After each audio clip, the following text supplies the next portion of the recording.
What's up, everyone, and welcome to this week's episode of the Pit Therapy Podcast with me, Trevor, and Kyle, and Josh Latshaw. Boysetsfire. Hey. We are super excited, and the very first thing that Kyle said to me yesterday was, "I'm worried I'm just going to fanboy the whole time," and so I'm just going to call him out, like up front. We're just going to get it out of the way. I have actually a very funny story. So I moved out. I grew up in Newark, and recently we moved up to Wilmington and bought a house, right? And we're in the hood, like legit in the hood in the city.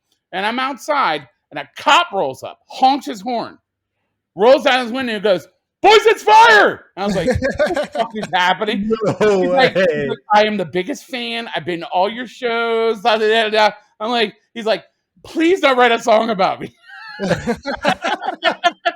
Like, don't be a cop. Yeah, like, it was very funny. It was hilarious, dude.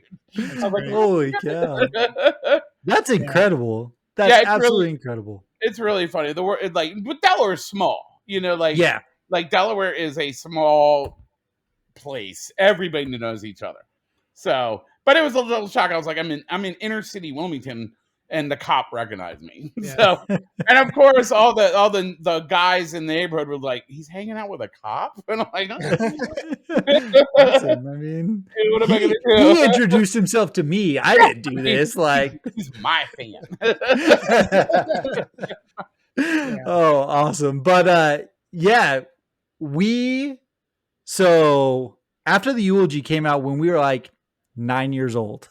Okay. Like, so that's where we're at. We're actually close to your son's age. I think that you mentioned like it was just his birthday, right? It's like 31. Okay, yeah. So we're a couple years older than him. Okay, but yeah. Right in there. And I was introduced to you through Kyle because his older brother got us into it. I was the older brother. There we go. Yeah, man.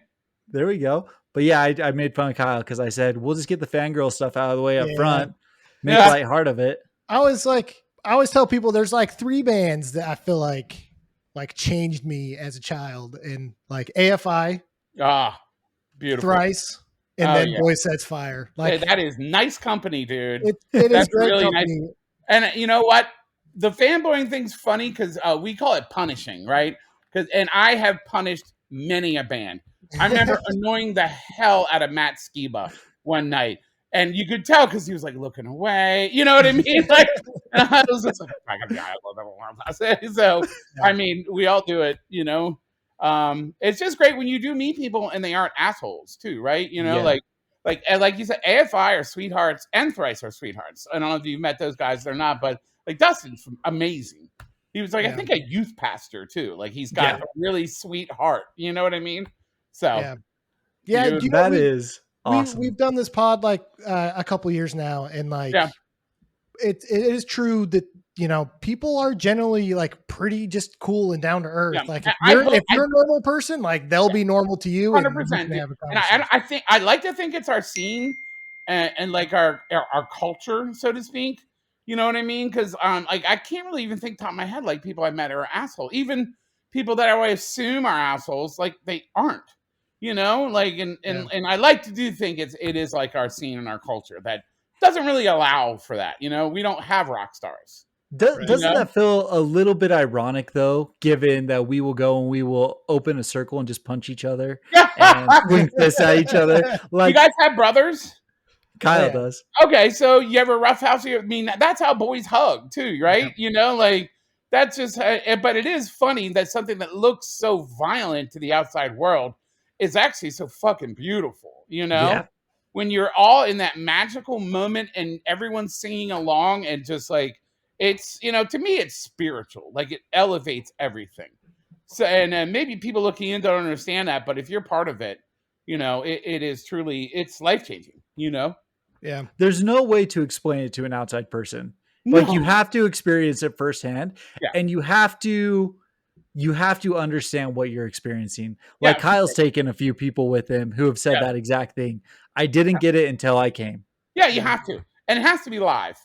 Like, yes. You know what I mean? And also like, there's an energy, or there's a spiritual energy, you know, and it's not like going, and no offense to these unnecessary, it's not like going to see Korn. You know what I mean? In my view, you know, probably a Korn guy would be like, it's exactly like that. But to me, it's like there's always a difference between concerts and shows. Yeah. Right. So I like to think we do shows, although we have definitely played concerts. Yeah, and I mean, if you can't do it, but like I was explaining to like some coworkers that like you can get the mic and you can sing along, and I'm like, do you know how like empowering that feels as a fan that like it's not me and them, it's us. Right. And I mean, it's always been about breaking down. I don't know what is the fourth wall or whatever. It's like we've never been about like performance and audience. You know what I mean? It's always been, you know, like people singing along, people taking the mic. Like we love when, you know, people like sing an entire song, and we always have people come out and do like After the Eulogy. Like, you know, we actually one time, you guys know the thrash band Creator? Yeah. Okay, the German band Creator. We're in the guy where me and these from, and the singer for Creator did After the Eulogy with us. Oh, that's sick. Awesome. So it was really awesome. That's sick. Well, and you know, I think kind of to tie it back to you guys and Boysetsfire, there's probably a lot more weight and power into what you guys are singing about when it is this inclusive moment with everyone, right? Like you're up there singing about angry things, hard things, you know, political things, very real things, but to have the whole crowd want to get the mic and sing it with you is a very empowering moment for the message you're sharing, you know? For sure. And you can't really, it's so, I don't even know what the word is, but you can't force it. You know, like it's there or it's not there. And fortunately with us, it was usually there, you know, and it's just like, it's just a very special thing that I was so, you know, so proud and happy to be a part of. For 30 fucking years. Isn't that wild? Yes, that is wild. I don't feel 53. It's hilarious. I don't feel like an adult, you know? Like I'm still like, when do I become an adult? My kids are adults, but like I'm still like, when do I, you know, have it all figured out? I'm flipping through Instagram. I'm seeing you sing with your son on the mic. Like, it's awesome. Like, full circle moment for you right there. That's incredible. Oh yeah, it's awesome. So one thing that I wanted to ask about, because we just saw a lot of the stuff coming out about the 25 years of After the Eulogy, right? And you're kind of talking about being in your 50s and stuff now. And when you like wrote this album, or when you started this band, like did you have any clue? Like, did you guys write stuff and you're like, look, this is good. Like, we know we got something here. Or were you just like, bro, all right. So like, that record, After the Eulogy, when we wrote After the Eulogy, we played it 15 times in a row. We were like, we would all have goosebumps the entire, like we would, back in those days, we would play songs before they were out. You know what I mean? Awesome. Like it wasn't like we became later as a band where you did the cycle and wrote and then we would just be like, we have a new song, we want to play it for you. And people were going crazy for that song and Rookie, you know, like we just like out of their minds immediately, and actually like kind of singing along when they don't really know the words, but like I'm gonna sound egotistical. We really felt like we had like caught magic, lightning in a bottle or whatever you call it. You know what I mean? Like it felt amazing. I remember this like writing it because like I came up with the dun, dun, dun, dun, dun, dun, that riff. And like I was like, that's so cool. I think it came to me in a dream or something, and then I showed it to the guys immediately. And then the end, one of the other guys had the end, which is kind of a little tricky, and like I don't know, it just felt it was so fun and so rad. That's not egotistical at all, because it's 25 years later and we're still like, we're still cranking this album all the time. So yeah, dude. Well, I remember when we recorded it and we went to, all right, so we got onto Victory somehow. Still laugh at that record was originally on Victory Records. It is so funny. And I remember the first week it came out, like Tony Victory left a voicemail saying it did like whatever X amount in the first week. He was so excited. Like we like literally couldn't believe it. Like it was not happening. Like we weren't huge, but like it was happening. You know what I mean? But I mean, when we started, I remember it was me, Chad, and now Natasha on the back deck of my now wife, her parents' house. We're like, we need to start a band, but like at that point in the Delaware scene, like you pretty much just play Delaware.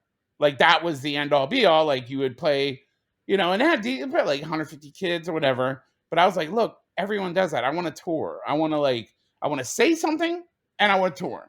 That's what I want to do. And they were all into it.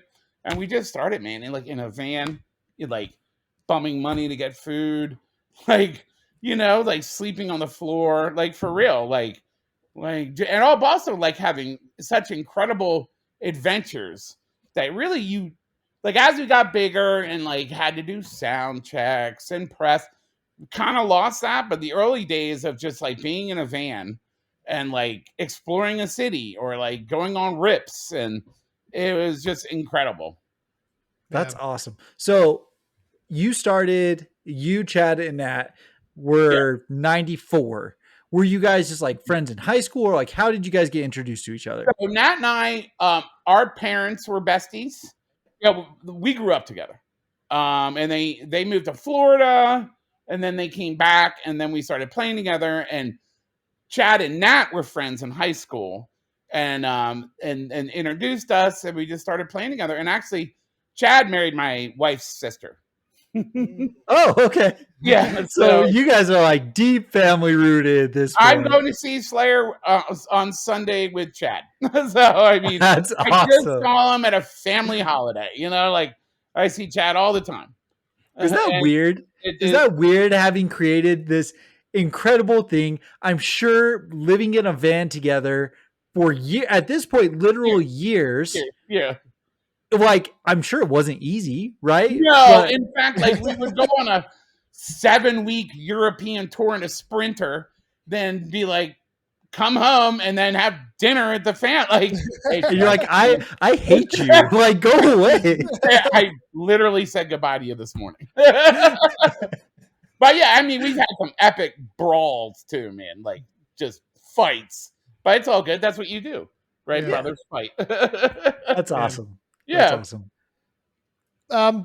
One question that I had, like thinking about your early stuff. Yeah. Like you guys are obviously ingrained in the hardcore scene, Yeah. What made you want to kind of stay in the post-hardcore realm, like going forward in Boysetsfire? Like, because before you answer that, can I ask you really fast? In the 90s, early 2000s, what genre did you consider yourself? Did you guys just say we're a hardcore band, like if someone asked, or did you say we are post-hardcore? So we're east. So all right. So how we grew up and how I grew up is very DC, but also very New York hardcore. So like the DC, like emo, like we might have even been claiming emo in '94. You know what I mean? Like with Rites of Spring and like Policy of like just really, really like I think it's called first wave of emo. Yeah, that's like when anyone's like, "Oh, I love emo. I love Panic at the Disco." Like you're like no, come on, dude. Like I doubt Panic would say that. Like right. But yeah, I think we would just say we're and maybe post-hardcore because we love like Quicksand. But yeah, we probably just say we're but I also love punk rock too. So maybe I think just hardcore, just emo hardcore. But also just we said we're gonna do whatever we want. We're not gonna not do 100%. Because there's that, I can never remember the name of the song, but there's that one song about the little town in Iowa or whatever. That it's great. Like we're like, fuck it, let's just do it, dude. It doesn't like Chad had this like acoustic song, and we're like, yeah, we'll do it. We don't care, Also, because Nat can sing and scream. Because so I remember in the basement, or actually reprising at Chad's parents, then I was like, why don't you sing some and scream some? And they're like, really? So that's the battle. Was it Great or Boysetsfire who started screaming and singing? We say Boysetsfire. Kyle says Great. Just throwing it out there. I think it's us. I mean, the fact that you're one of the first two, right?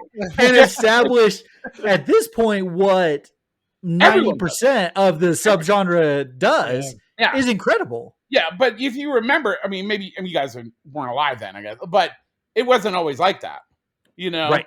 It wasn't like that. So, that's because Guys like Nat can sing and scream. Why are we choosing one or the other? You know? That's the right way to look at it. You know, I think my question more came from like people being in the hardcore scene. Like nowadays, it's like a lot of times like a dick measuring contest of who's the heaviest band. Like, was it maybe in the 90s and stuff? It was not as much like that because I guess music wasn't as heavy as it is today. With we didn't have as good as equipment as they have. I'm trying to. I mean, we would play with anyone. You know, like we would play. I remember one of the fun shows we ever did back in the early days was like a straight up death metal show in Florida. And if you know Florida death metal, it's extremely serious. Yeah. You know, and it was super fun. And they were like, we think you guys are good. You know, they were like real nice about it. You know, and we were like, we're not going to change what we do. You know, we're not going to play only heavy stuff. We did the weenie stuff too. So, but we always were like, let's just be ourselves. Let the chips fall where they may, you know? That's incredible. Yeah. No, that's awesome. So as you guys are developing, you mentioned one of the things you wanted to do, you wanted to tour. Yeah. And you wanted to have a message. Was it always a political message or like how did you decide that it was you always wanted a political to develop message. into this? But I mean, we also had the personal perspective that the personal is political, right? Correct. The politics are personal. So like what happens up here affects us down here, so to speak. So we really wrote things. So we would never shy from like very intense personal things, you know, like we weren't always discussing Chomsky necessarily, you know what I'm saying? But we really liked the blend, you know, we really like to be very like, is holistic the right word? You know, like, so like we would definitely speak about politics, but we also would talk about heartbreak, you know, or losing friends.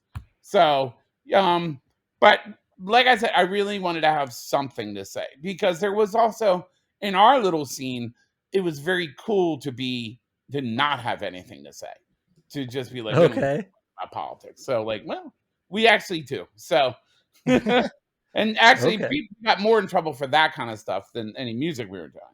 Like stop fucking preaching. We'd hear a lot, you know, stuff like that. And we did preach quite a bit. I'm not going to lie. Because our bass player at that point would be like, to hop on what Nat says, I believe, like, so I was like, all right, guys. So we watched a tape. We're like, this is fucking ridiculous. We gotta figure this out. Like, it's good, but this is silly. Like, we talked for 20 minutes. Like, you know? Having debates of the mind during a hardcore show. Yeah, prove me wrong. No, that's awesome. One of the things that we talk about and we feel like is a little bit lost at this point at a lot of shows and stuff is you don't see a lot of like tables with flyers, pamphlets. You don't see zines as often and stuff like that. No. It's starting to make a comeback. Like physical media, it's all starting to come back around, which is incredible. Sure. Yep. But it got lost for a long time. And so where you were saying like, we were up on there preaching and stuff like that. Yeah. Sure, at times maybe got a little bit too preachy at shows and stuff. Yeah. But when it's gone, you're like, man, I really wish a band had something to say every now and again. No, in fact, we did a run, like I guess a year ago for our 30th, and we brought back groups and invited them to table with us. You know, we're like this. We really like that. You know, like people come in, you got a sticker and a brochure, and like. But I think right now we're in a really interesting time, you know, politically, but also people are like, I don't know what the fuck to do. You know, like, I mean, I'll be honest, I don't know what the fuck to do, you know? So it's good just to be like, hey, this is something you can do. Or you don't like it, that's fine. If you like it, great. You know? But at least educate yourself on it. Exactly. Yeah. Well, we talk a lot about, you know, growing up in Salt Lake City, how, you know, we owe a lot of like our openness, mindfulness, openness to getting involved in the scene and being exposed to those kind of things. Like that was a very healthy thing for us. And so, you know, I appreciate that there are bands that are starting to bring back that message because fantastic. Being in Texas, like these kids are not going to hear it anywhere else. No, it's very true. It's very true. Now, was Salt Lake pretty conservative? Yeah. Growing up? I mean, just slightly. No, we are a very, very conservative state. And the upbringing, especially where we grew up, it's a very, very conservative nature. So like a lot of like us learning about openness and being introduced to different activisms and things along those lines actually had to come through the music scene. And we actually had to research a lot of it. So no, it was a huge impact for us. Yeah. Do you think that was like, now music and everything is so accessible. Like when I was a kid, and I guess when you were a kid, you really had to look for it and you had to be introduced. Do you think it's better now, or do you think it was better then? It almost seems like back then it was more holy. You know what I'm saying? Like almost more sacred. You were in the club. You were definitely in the club. Yeah. You know what I mean? No, like, and that's one thing that we do talk about here on the podcast as well, is especially with like TikTok and stuff like that. Hardcore is TikTokable. Like seeing someone go get kicked in the face. There's some people who want to go and do a spin kick in the pit, and you start to like see that stuff. Right. But there's also the people who come and they understand what they're seeing. Yeah. And there's the people who are coming to make a social media clip. And those people are going to phase out. They're going to weed out. And the people who are left are the ones who appreciate and understand it. I mean, sure, like the hardcore, right? Yeah, I mean, that's where that term came from, right? Because there was punk rock, and then it kind of died out, and all that was left was the hardcore. That's true. Yeah. I think that like it's easier for kids to get involved. I think back then, you know, if you were going to be in it, like you said, you really had to search for it, but you also had to understand wholly what you were getting into. Like we share stories about going to shows younger, and the old guys there were way rougher than we were. Right. And it's like, oh yeah. One of my first shows, I got my ass kicked by 3 skinheads. Yeah. Like you learn the rules, right? Like you were there, you experienced it, you learned the rules, like and they were terrifying. Like I was probably 14 or 15, started going to shows, and I would go to Trenton City Gardens, and I remember seeing the Circle Jerks and being like, it was like my first show. I was like, what the hell is happening? It was terrifying. I'm not saying that was the good old days, but it was the truth. It was fucking scary as shit. Yeah. You know, like I may die. These guys are terrifying. You know? So there was no cell phones back then too, so no witnesses were coming forward. Nobody was filming anything. That's definitely something that's changed over time. For sure. That's for sure. Yeah.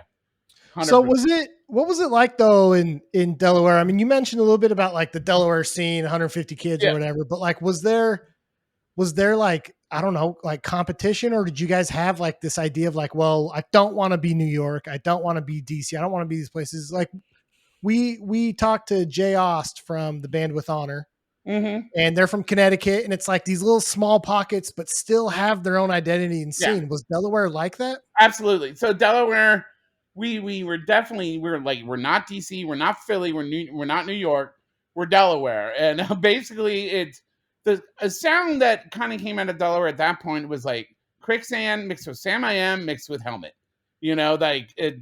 And that's kind of describes early Boysetsfire in my head, you know? Okay. So we're like, there's not much of a scene here. Why don't we start one? So we actually started throwing shows, and we got together a little collective, and we would get like Bouncing Souls and Dead Guy. And I mean, we started doing like real shows, like, and we would have 400 kids, 500 kids, which was insane, you know, man. So, and then, I mean, that's really how we started. So we would get friends with these bands, and then these bands would have us to their scene, you know what I mean, as a return. And it was really organic and really powerful. And we would even do the $5 show, of course, because that's what Father Ian says to do. Or a can of food, right, for the food drive. Like awesome. It was awesome. There was times back then we thought we were going to change the world, and maybe we did in a small way. But, you know, and just like, it was really, really powerful stuff. Were there bands from Delaware? I mean, this is going to be an ignorant question because I don't really know like the Delaware area. Well, there was a band called Walleye. I'm not sure if you're familiar with them. Do you remember the label Jade Tree? That's okay. That was the label. So maybe you guys. Yeah. I mean, not really. No. Okay. I mean, like when my friends and I get drunk, we talk about, you know what I mean? Like, oh, remember we saw blah, blah, but. Yeah, I mean, not really. Not really. Okay. Not really on a like international scale or whatever. Gotcha. So as you start Boysetsfire and as you start touring, I'm assuming that the Northeast was kind of the initial circuit, right? Well, we went down to Florida and back on our first tour. Okay. And literally made it back, counting change off the dash to pay the toll on 95 to get home. We're like, we did it. And we actually, have you guys heard of Maximum Rock and Roll? It's like, all right, so there's an old punk scene called Maximum Rock and Roll, and they would put out something called Book Your Own Life. And it was just everybody that did like house shows and DIY shows. Oh, yeah. Okay. Yeah, book your own fucking life. So we would just pick up the phone, start calling them, then send out demo tapes. And our first demo, we had a cassette to cassette. Man, I feel like I'm describing the world before time or something. So we were making demos to sell on the trip to the next show. You know what I mean? That's incredible. Yeah. We were screening T-shirts in the back of the van to sell. That's crazy. Yeah, it's really, I'm glad we did this because I haven't really thought about this in forever. But I mean, it was all so fun too because, like, a group of your best friends that you fought like hell with, banding together as us against the world, but like it kept getting like we did not blow up overnight. It kept getting incremental. Like we would play Detroit at a very terrifying house called the Hamtramck House, where like they were like, you got to watch out for the wolf spiders. Like, what? Good night. Like, and the next time we came, people were singing along to a song called Vehicle, which is like on our first demo or whatever. Yeah. So we're like, this is really this is cool. We're connecting with and then toured again. Maybe there's 25 people, like it was very, very slow, but I don't think I'd rather have it any other way because we never got an ego ever, because we're still kind of like the rednecks of hardcore, as we were called, which I thought was great, Yeah. It's a funny, good time. Was there ever a moment where you, like, I guess, walked out and it just really hit you that like, oh, we're more than just the band that's playing 25 people shows? Well, I think, I mean, it's happened kind of like there's different levels. Like I remember we started toured. I guess we started touring with the Veil, right? I don't know. Do you guys know the Richmond band of Veil? And that which was like our idols. Like they were everything to us, and they basically taught us how to be a band. And we started really getting some of their fans as fans, and that's like a stepping stone. We did really well. Then we started touring with Snapcase, and toured with Snapcase a bunch, and like that was amazing, and it just kept growing and growing and growing. And I guess, and I'm probably the first time we ever sold out a show on our own, not in Delaware, was when I was like, fuck, this is awesome. You know what? I think it was San Francisco of all places. There's a club called Bottom of the Hill. And say hi, honey.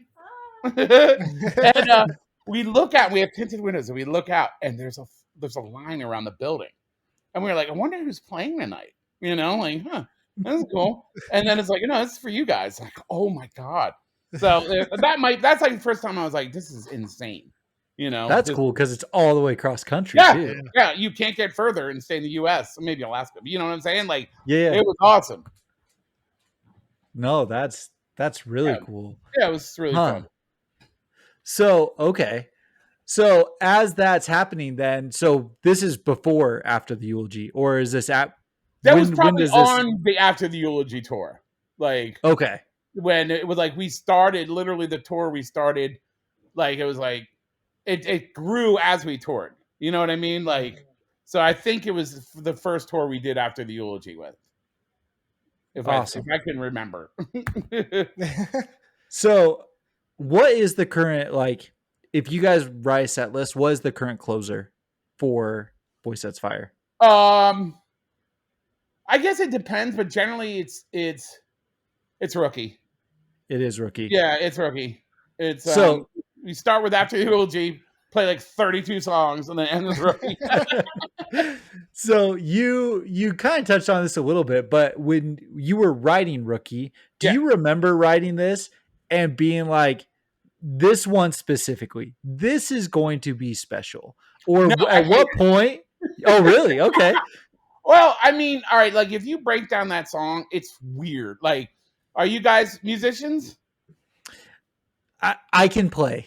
Okay, I play piano. I play guitar. Like okay, a so little bit, but you break down that song. What is happening? Like, there's an intro that's probably too long, and then like the bridge is out of nowhere. You do one little. It's just strange. You know what I mean? Like, so okay. I hate it. Obviously, it's grown on me, but like I just didn't really get it. The other guys loved it, so obviously I was wrong, right? But I got like the noodle thing. Uh-huh. Like I like that, but like no, I didn't feel that way like I did about ATE. Like Okay.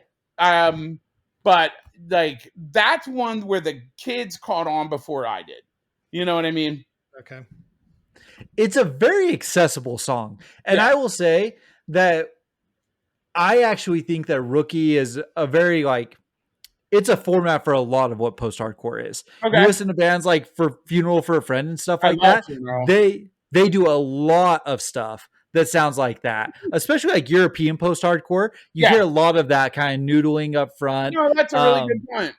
Yeah. So Funeral can really freaking play their guitars, dude. Yeah. Funeral's awesome. We love Funeral as well. You like them with the new singer? I like all of their stuff. Okay. I'm down for it. We did an episode on them. They have a couple albums right in the middle that just kind of didn't hit, but their last couple were phenomenal. No, they're monsters and they can play. We actually played in. I'm trying to remember some. I think they're from Wales, right? They're Welsh. Yeah, and like they opened a show for us right before they signed, and I was like, "You guys are incredible, fantastic." So we've had a long history with those guys. They're amazing. I love Funeral. That's cool.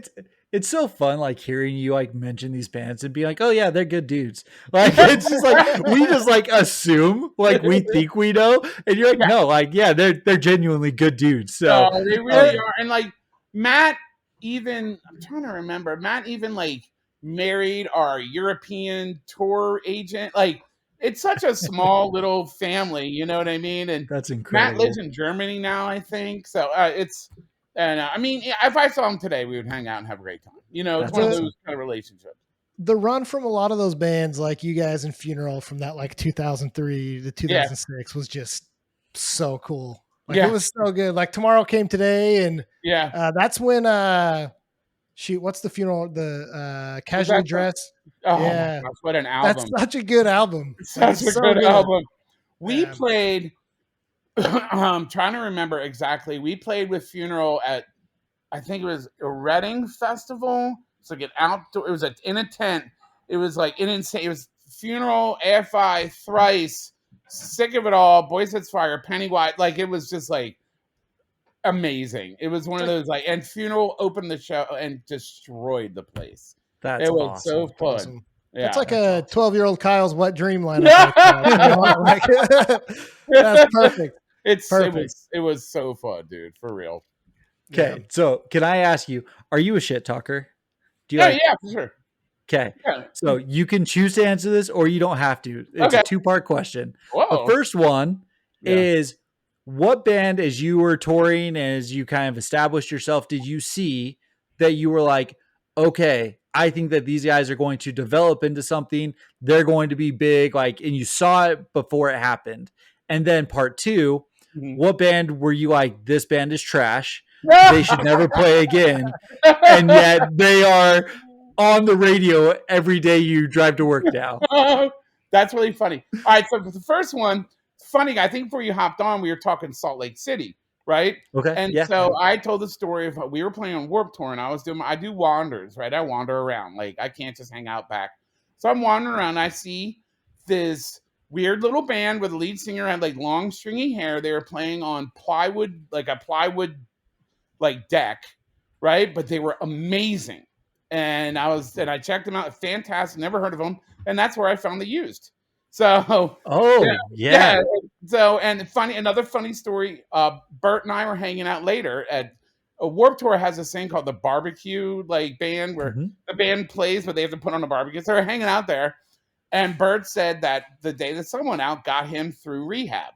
So like, it was a very cool story. Yeah. And then, I mean, they did pretty good. So yeah, that's a band that I was like, this band is, or I could pick Funeral. like I was saying, the funeral like blew me away when I saw them, and they weren't signed yet or anything, and then they got signed, and they were friggin' great. But so the band that's trash. I mean, listen, it's not. I mean, there's like 12 people who listen to this. You're good. I don't really understand Sleep Token. Really, I don't really understand that. Oh wait, what's the other? I don't understand Turnstile. You guys, I don't get Turnstile. It's like shitty Snapcase with like goofy atmospheric lyrics. Obviously they're enormous and people love them. You guys probably love them, but I'm just like, I don't get it. I don't get it. I haven't been able to get into Turnstile. We tend to like their other projects. Trapped Under Ice, Angel Dust is not bad. Yeah. Turnstile is the one that it doesn't click for me. Well, it's like riffs that you would throw away, right? Riffs that are like, this is a bad riff. They take that riff, and the drummer seems fine. I don't know. I mean, obviously they're enormous and everybody loves them and they're millionaires. So what the fuck do I know? Sunshine, my wife just said I sounded snobby. I am a little snobby. I deserve it. That's okay. That's okay. Yeah. Was there one of those bands though in like, let's say, the early 2000s that's still today now big? I don't know. I mean, nothing that comes right to mind. Not really. Yeah. Not that I'd be like, this band was terrible then, is terrible now. No, because I mean, I don't know. We've been really fortunate because we always picked the bands we toured with, right? We were never like, the label made us do that. They're like, no, we tour with our friends, or like, or if that's a good match, So generally we hung out and got to know and tour with bands that we liked personally.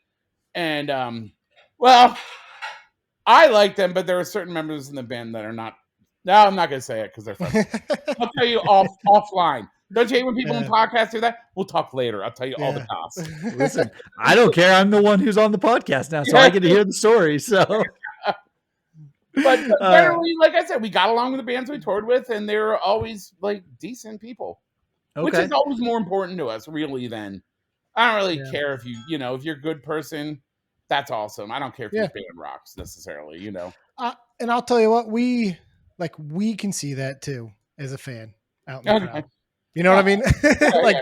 We can tell, we know, we can see how bands get along on tour too. You just feel it, you can feel the vibe. For sure. And, for sure. I've never understood like a band will like just let their label decide they're touring with their management or something. We've always been super, super involved in everything we do. Like I don't even like pretty much self-managed for most of our togetherness. And if it wasn't us doing it, it was our good friend Oizy in Germany. Like that was so I mean, we a long time ago decided to take everything like kind of like fuck it, we're gonna do it our way. Good. I mean, awesome. Hey man, it worked out. It worked out. So you brought up Europe a couple times and stuff. I know that me and Trevor have been curious about y'all's success in Europe. How do you guys perceive that? How did that happen? Right. So After the Eulogy, right, was actually out. It was promoted by this incredibly trying to remember how to put this. So the guy, I think his name is Gertrude or Geary. Anyway, Geary. Anyway, he was an amazing marketer, promoter. He was the one promoting it for Victory in Europe, and it just blew up. Like that record just blew up. Our next record was put out by Sony in Europe and did even better. And like we're like a mainstream band in Germany. It's absolutely bizarre. We have like our own festival, like sells out 5,000 people. Like one of our comeback shows was with Panic at the Disco, who opened for us. So like shit's weird over there. Like, it's very, very weird. And people are like, why do you go to Europe so much? Like, oh well, because it's shit like that, honestly. Right. Like, well, we give you in a van here or a bus there. So you guys toured and played there a lot, right? Like you guys did a lot out there. Like tons and tons.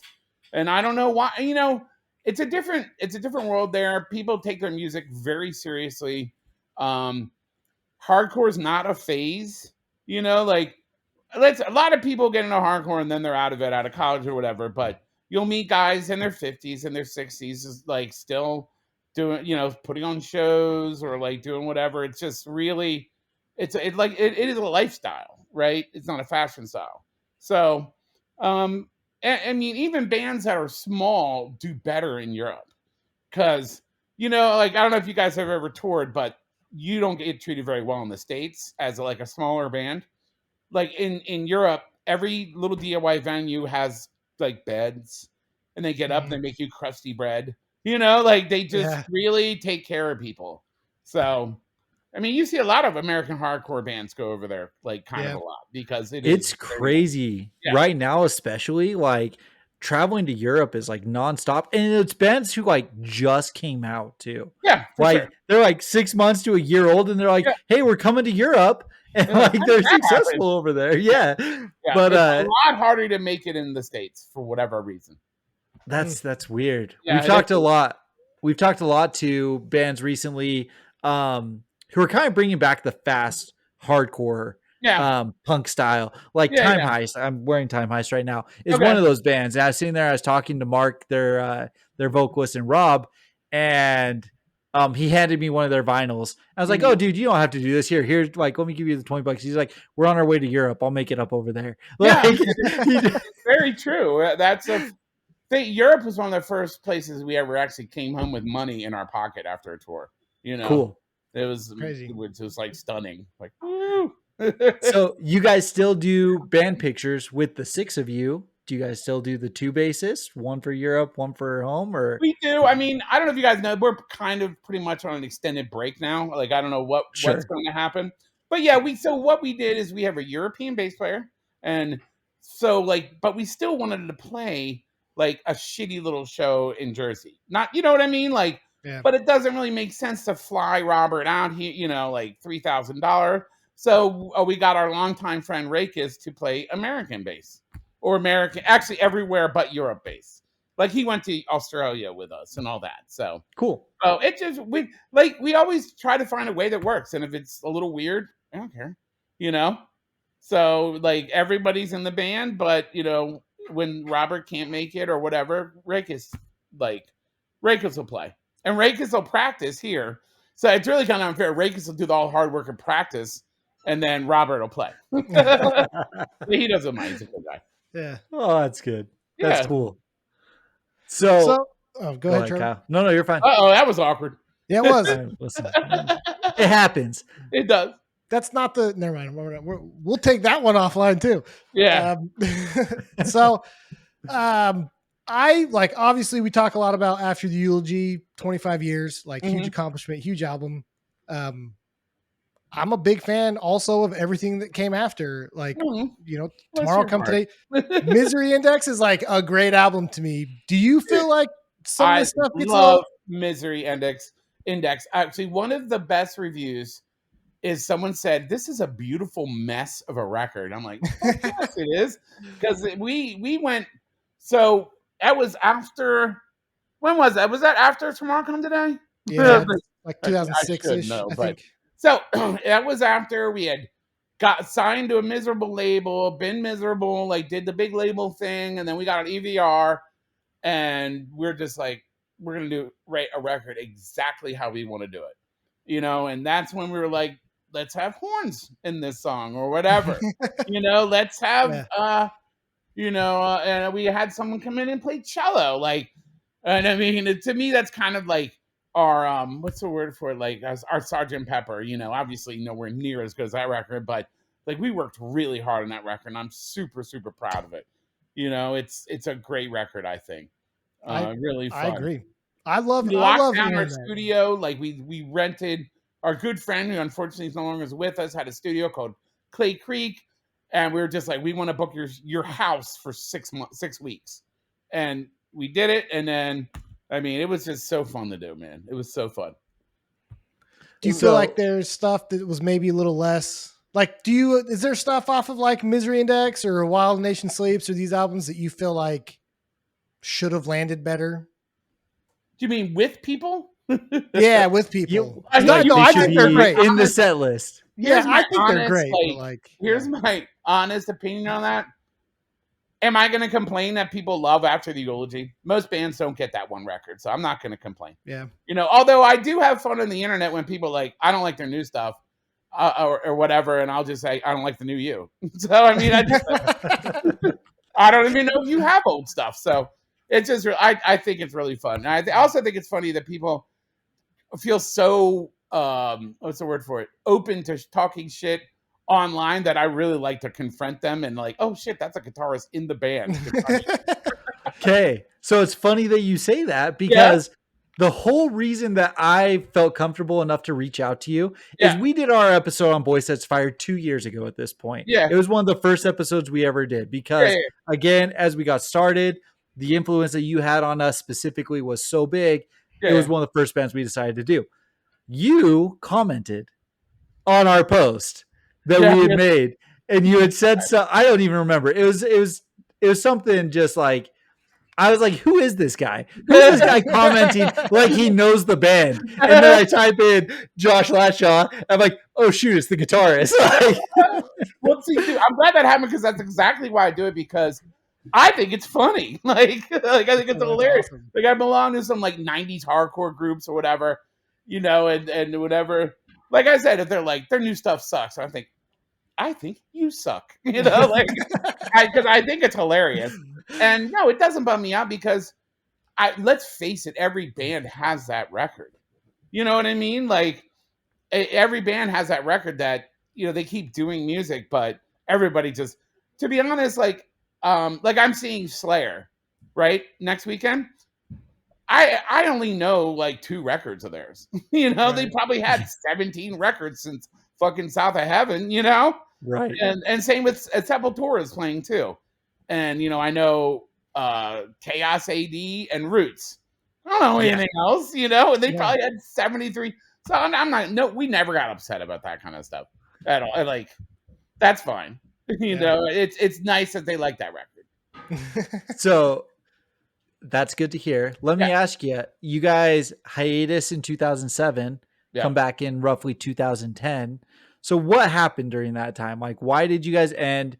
And why did you guys decide to come back? We've ended so many times. I'm trying to remember which ending that was. I think this is the official one that like people recognize. Okay, so like, we played the truck. It was our last show. Everyone was crying. We were just really burnt out because it's hard when you make music. We were making it. We were living off it, right? We were like paying bills with it, and like.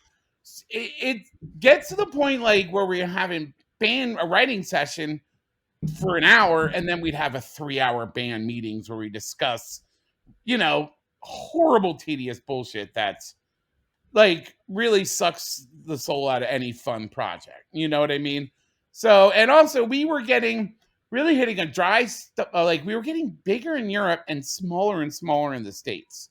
Like if we had like been okay, like. It was just too weird for us, like, and we wanted to do different stuff. It was like being married, but like there's 5 people involved. Yeah. Well, it's kids are getting older, and so we were just like, let's just stop, and we missed it, and you took like a step back, and that's why we say we're never gonna break up again because we look so stupid when we keep coming back. We don't want to be Bane, for God's sakes, Yeah, seriously. We saw them last year at Furnace Fest. They still put on a good show. So I know. I love those guys too. They're great. And I knew they weren't stopping. Like they kept, I was like, you'll be back in like fucking 2 years. I know you broke ass will need it. So, but yeah. And then I remember we were like kind of talking, and then we got it was like one offer. It was like, remember I said that Panic opened for us? Yeah. It was like a big T-Mobile something or other. And we're like, okay, that's worth it. We'll do that. So like we did that. Awesome. We had so much fun. And they were like, but we don't want to be a legacy. Like we have to write new music. Like I'm not like, I love that record, but we have to write new music. So that's when we're doing the other records. So that's where While a Nation Sleeps comes in. Yes, thank you. Yeah, you guys got hit, or you guys got hooked up with Bridge 9. Yeah, how did that come together? Oh man, I don't even remember. Because that's Pat Flynn, right? Yeah. I don't remember how, I mean, we had probably played in Boston and been friends with them and yada, yada. And I think we were just looking, and that label has a good reputation and they're good people. And like, we didn't want to shop labels, we didn't give a shit. Give a shit. So we were just like, hey, B9, we put out a new record. Yeah. So it was basically like that. Very easygoing. They're great people. How was the writing process coming back after this is 7 years removed from Misery Index?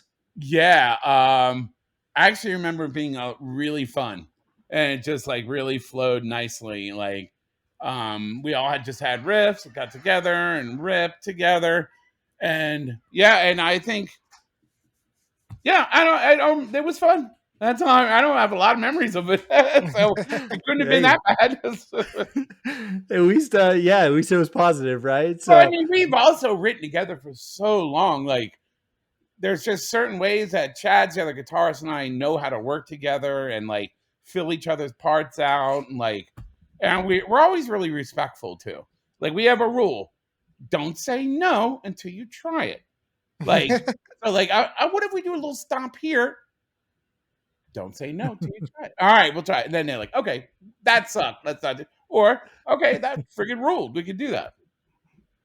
That's awesome. Yeah. I mean, I love this album. I think that when we did the episode, I think I said it was one of my top 3 that you guys have put out. Like, this one, it came off so well to me. It sounded like a well-needed break, and then like it sounded fun again. Oh yeah, we had a blast for sure. We had a really good time recording it. That's when, sorry, I lost my. Yeah, it was a blast to record. See, all my dogs are running around. All good. But yeah, and that's when we started like even recording ourselves. Like, Chad got his own studio, so we would just sit in his house. You know what I mean? Like, after work and stuff. So that was a lot of fun. That's awesome. Yeah, it was awesome. Awesome. So, full circle moment now. Okay.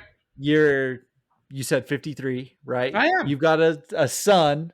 Yeah. Who's in Yet It Moves. Yes, sir. There's an awesome clip of you singing After the Eulogy with them because they've covered it. Yeah. So it's your son Jonah, and then is it Nat's son Simon? Yeah. Yep. Okay. So I mean, like, again, your parents were friends. You and Nat are best friends. Like, now it's all the way down. Like, that's incredible. Life is so strange. Like, makes you almost believe in a higher power, right? Like, it's and they're still. I'm gonna go see them tomorrow night. They're playing in Newark, so yeah, they're. It is really weird, but like if you had written it in a movie, people would be like, that's weird. You know what I mean? Because what are the odds that our kids would be into have the same similar music too? Right. Like, my other kids aren't. I can tell you that. So. It's pretty interesting. Is it? Be good. Is it hard being the dad looking at that? Because like you see all these sports dads that are like, back in my day when I was playing football, coach would put me in or whatever. Do you ever get like that with your kid up there watching him play? No, it's exactly the opposite. Like, Jonah learned how to engineer, right? And he actually worked on some of our, I guess, trying to remember something we were recording, and he would be like, at the Pro Tools, and be like, can you hear the click? You're running behind. Like, motherfucker, 5 full lengths. Don't even. 5 full lengths. You'll be like, well, you're a little behind. I don't want to, like, don't fucking lecture me. Back in my day, we didn't have a quick track. Yeah, that's right. That's right. That's actually, if you listen After the Eulogy, it was not to a click track. That whole record was not to a click track. And it was to tape, which is really funny. You know what? But I will say, like, before you continue, there's something much more authentic about late 90s, early 2000s music just because of all that. Oh, no. You there? Yeah. Hello? Josh? Yeah. I would agree with you. Okay. Yeah. You're back. You scared me. So, but yeah, no, it's just different. No, 100%. It's like a fizzier sound or something. I don't know, but I know what you mean. Like listen to old Quicksand records or whatever. There's a lot of records I'll put on now that I'm like, this sounds different than what I remember it sounding. You know what I'm saying? Like, it's just But how he got it, I remember he's like 14 or 15, and we practiced in my basement, and there's like Mesa, you know what I mean? Mesa stacks and like Gibson guitars. And I'm like, son, when I was your age, if that was in my basement, like I wouldn't leave it. You know, he's like, huh, maybe I should play guitar. And then he picked up guitar. I'm like, this is fun. I'm like, fuck you, man. I worked so hard to play guitar. He's like, this is neat. This is fun. Thank you. And I'm like, oh, whatever.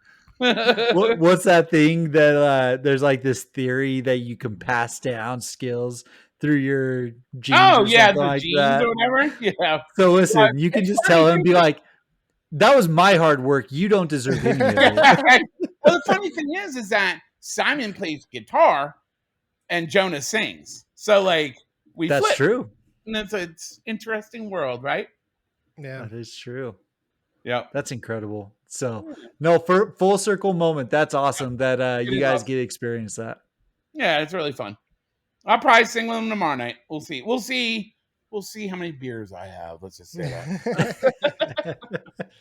Do you guys, just as an aside, you can cut this. So like Salt Lake was always known for having hardcore crews, straight edge crews. Was that something that you guys experienced? Yes. Because I remember, I think it was Monster Crew. I don't remember. What were some of the, like, I remember Salt Lake being pretty friggin' scary back in the day. Was that before your time? No, we were in there. I mean, like the big crew back in our day, right before our day was Grudge City. Grudge City was the one that was the late 90s, early 2000s. Okay. That I think that when you say Salt Lake City was scary, yeah, there was some notoriety there. Okay. We definitely had crews around us and stuff like that. Yeah. We had a weird like little friend pocket that we kind of got along with most everyone. Okay. Like we didn't necessarily kind of bounce around. But we definitely we saw what happens. Squabble up.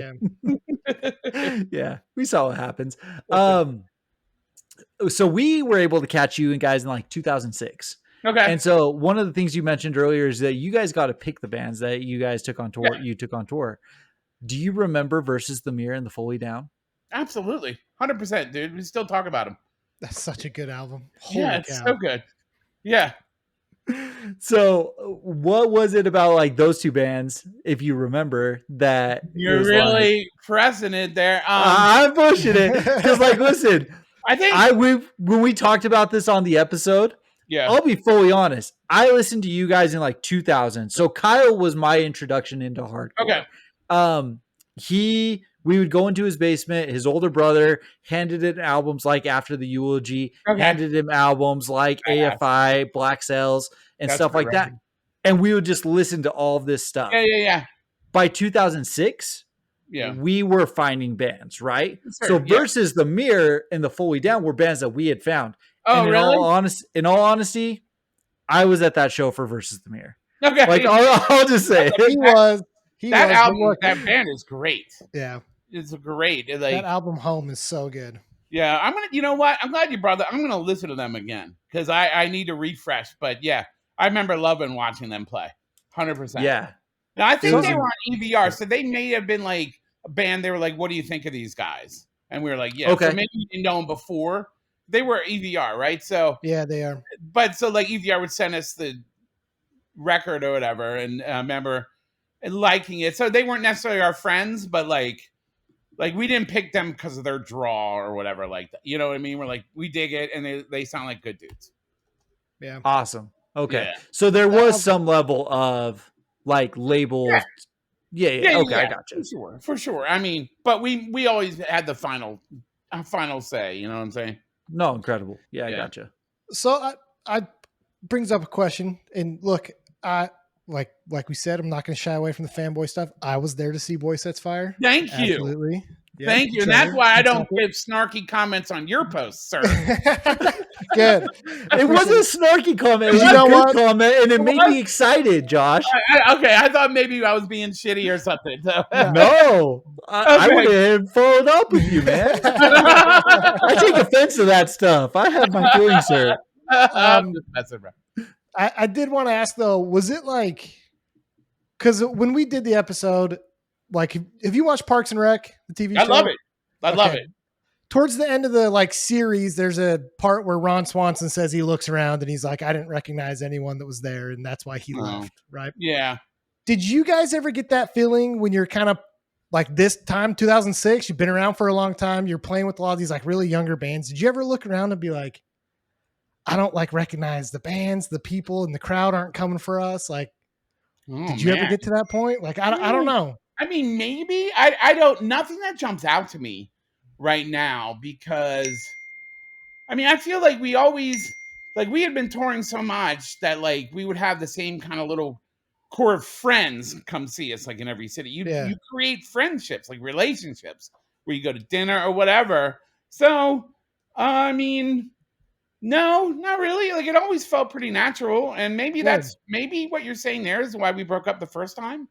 You know, it like maybe that's it, just like a little bit of burnout and like, you know, because scenes do change, music change, tastes change. Like, I'll be honest, like I don't really like a lot of the modern hardcore. Like, I don't like Kubla Khan at all. Right. Like, nothing The about that. Beatdown. Like, I don't give a shit. Like, anyone, I don't care at all. Like, I don't like what Jonah's age group calls hardcore. I think sucks, and it is like a Kubla Khan. Like, I like Knock Loose, but maybe that kind of world. You know what I mean? Like, Knock Loose is one of the good ones, in my opinion. Who I'm also seeing next Saturday.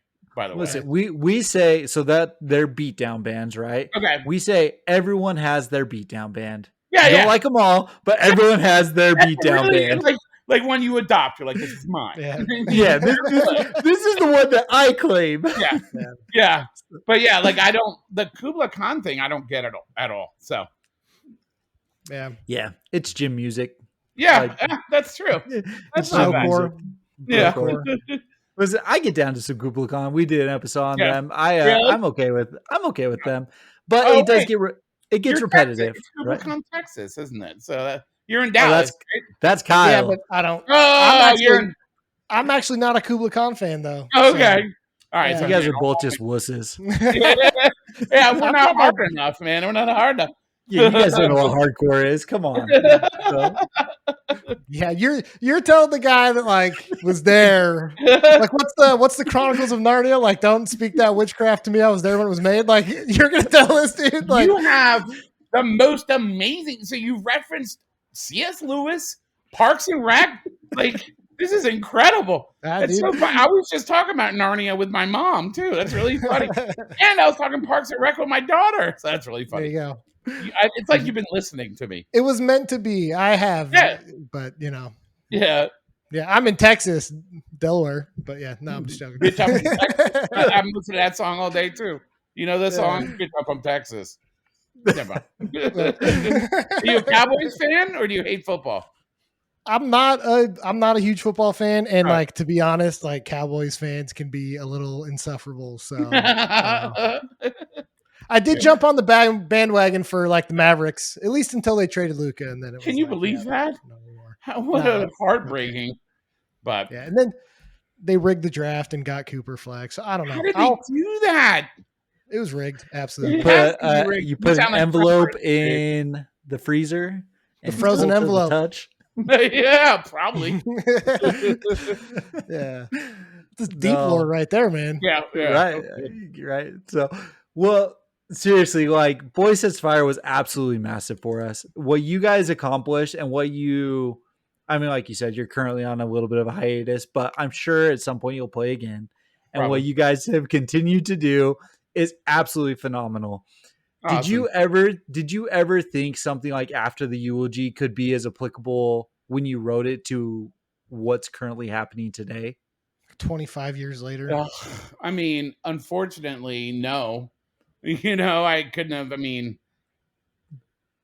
no, I never thought it. I mean, I had hoped that things would get better, not drastically worse. You know, makes me think like. You know, I almost feel like we owe Bush an apology about, like, bro, I'm so sorry. Isn't that a weird thing to say? No, I'll say that and people are like, fucker was still a war criminal. I'm like, okay. But still, like, I'm sorry, Mitt Romney, you actually seem human in retrospect. You know what I mean? Like, We had no idea how good the fastest lights were, Yeah. Classic fastest or whatever, compared to it's this just group. wild. It's terrible. Yeah. It's just wild. And having something like After the Eulogy, having something like Boysetsfire as a whole, it really is important, especially to us, the hardcore community and things like that. So like, listen, again, we're fans, fanboying over here. Like, I love it. Like, seriously appreciate you and everything you guys have done. Awesome. But Kyle, do you have anything else? Any other questions? Nope. Come on, dude. One more dope reference. Well, okay, fine. No, we can reference. There's got to be one George more. Bush dodging that shoe. Is that a good enough reference? George Bush when he dodges that shoe getting thrown at him. That's a good way to close it. Or you know what the best George Bush clip is where he's like, we will not give in to terrorists and all this stuff. Now watch me hit this drive, and he turns and he's on the golf course. That's the best George Bush clip. It is kind of badass, I mean, to be honest, like in retrospect, like I bet you George Bush is pretty fun to party with. You know what I'm saying? Probably. Like someone said. Did you see his eyes at the Trump inauguration? Yeah, he was lit. Yeah, like, he was doing something. Someone said that, like, he's like, this is a weird compliment, but like George Bush, one of those guys you give money for an 8-ball, and they actually bring you an 8-ball back. Maybe they did a bump or two, but not too much. Like, that's a good way to put it. He's probably partying with the Bidens, so yeah. It goes. We're bipartisan here. It goes across the aisle right there. Yep, so, sure. But no, for real, we seriously appreciate it. This was awesome. Yeah, you make it out to Texas, you make it out to Utah. You got some new people to go to dinner with. That sounds great, guys. I appreciate you both. That was really fun. Yeah. Cool. Thank you. Well, thank you. We will get this posted, and we'll catch you later. All right, sounds good. Bye. But I just